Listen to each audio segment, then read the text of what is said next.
সকালবেলা রান্না করতে যেয়ে মহা বিপদে পড়েছি। কি বিপদ জানেন? গ্যাস শেষ হয়ে গেছে। চুলা ধরাইছি, ভাত বসায় দেখি ভাত অল্প একটু হইছে, তখনই একটু পরে যেয়ে দেখি চুলা বন্ধ হয়ে গেছে।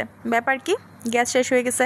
এখন আমি কি করব? ইনস্ট্যান্ট তো আমাকে রান্না করতে হবে, এই জন্য ইনফ্রারেড চুলাটা বের করে নিলাম। এসব চুলায় রান্না করতে পজিটিভ এবং নেগেটিভ দুইটা দিকেই কিন্তু আছে। একটা এই চুলাগুলোর মধ্যে রান্না করতে যখন যায়, যেহেতু আগুন বের হয় না, সেই ক্ষেত্রে ফ্যান দিয়ে কিন্তু আরাম করে রান্না করা যায়, একটুও গরম লাগে না এগুলাতে রান্না করতে গেলে। সবসময় ফ্যান চলতে থাকে গায়ের কাছে, এজন্য কোনো গরম লাগে না। আর সবচেয়ে বিরক্তিকর যে জিনিসটা, ওই যে দেখেন কড়াই ঘুরতেছে, মানে আমার দুইটা চুলা। এই বিরক্তিকরের জন্য আমি এসবের মধ্যে রান্না করি না। ধরে কড়াইটা ধরে তারপর নাড়াচাড়া করতে হয়, না হলে কড়াই ঘুরতে থাকে। আমার ছেলে আর মেয়ে দুইজনেই তো ঘোরাঘুরির পাগল, মানে হয়েছে তার বাপের মতো। আমি কিন্তু এতটা ঘোরাঘুরির পাগল কখনোই ছিলাম না। আমার সবসময় বাসা বেশি ভালো লাগে, আর এখন তো সংসার ভালো লাগে। এই রাক্সটা আমি অনেক আগে কিনেছিলাম, কিন্তু কোন পেজ থেকে কিনেছি সেটা আমি ভুলে গেছি। তো ভাবলাম অনেকদিন আগে যেহেতু রাক্সটা কিনেছি, আমি ওয়াশ করে দিই। কাপড় চাপড়ও ওয়াশ করেছি, তার সাথে সাথে রাক্সটাও ওয়াশ করে সাথে দিলাম রোদের মধ্যে, যাতে শুকিয়ে যায়। তো এই রাক্সটা কেনার কোন পেজ থেকে কিনেছি সেটা তো আমি ভুলে গেছি। এখন যত রাক্স ব্যবসায়ী আছে ফেসবুকে আমি দেখি, মানে এই রাক্সটা আমার সোফার কাছে দেয়া ছিল। তো সোফায় বসে আমার মেয়ের কয়েকটা পিকচার উঠিয়েছিলাম ফার্স্ট যখন রাক্সটা কিনেছিলাম। তো আমার পেজে তো আপলোড করা আছে। এখন যত রাক্স ব্যবসায়ীরা আছে, মানে যত পেজ আছে, সব পেজে যে দেখি যে এই রাক্সের সাথে আমার মেয়ের যে ছবিটা সবাই ইউজ করতেছে।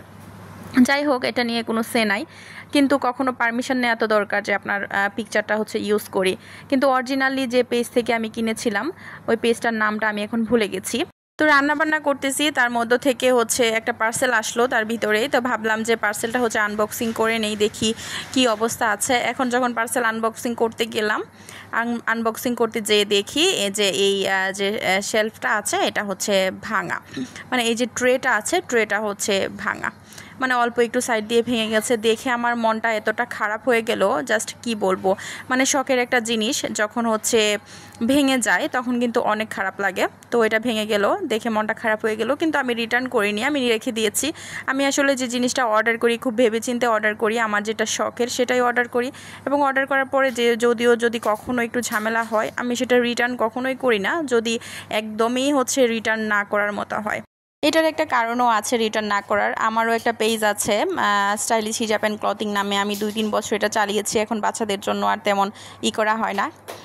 আমি জানি যে রিটার্ন করে দিলে কতটা কষ্ট লাগে। তার উপরে নতুন একটা পেজ খুলেছি আমি, যে বাচ্চারা যেহেতু একটু আস্তে আস্তে বড় হচ্ছে, সেই জন্য ভাবতেছি যে আবারও ব্যবসাটা শুরু করব এবং এখন নতুন কিছু কালেকশান নিয়ে আসবো। তো আমার এই ওয়াল হ্যাঙ্গিংটা কেমন হয়েছে একটু জানাবেন।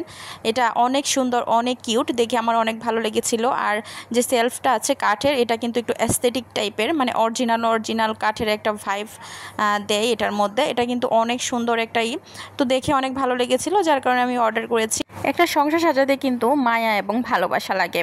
4 দেয়াল থাকলেই কিন্তু একটা ঘর হয়ে যায়, একটা বাড়ি হয়ে যায়, কিন্তু সেই বাড়িটা সাজাতে কিন্তু মায়া, মমতা, ভালোবাসা দিয়ে সাজানো লাগে। আমার এই ওয়াল হ্যাঙ্গিংটা কেমন হয়েছে জানাতে ভুলবেন না। একটা বোরিং ব্লগ আপনাদের জন্য নিয়ে আসছিলাম, তো ব্লগটি কেমন হয়েছে অবশ্যই জানাবেন। আজকের মতো এই পর্যন্তই। আল্লাহ হাফেজ, আসসালামু আলাইকুম।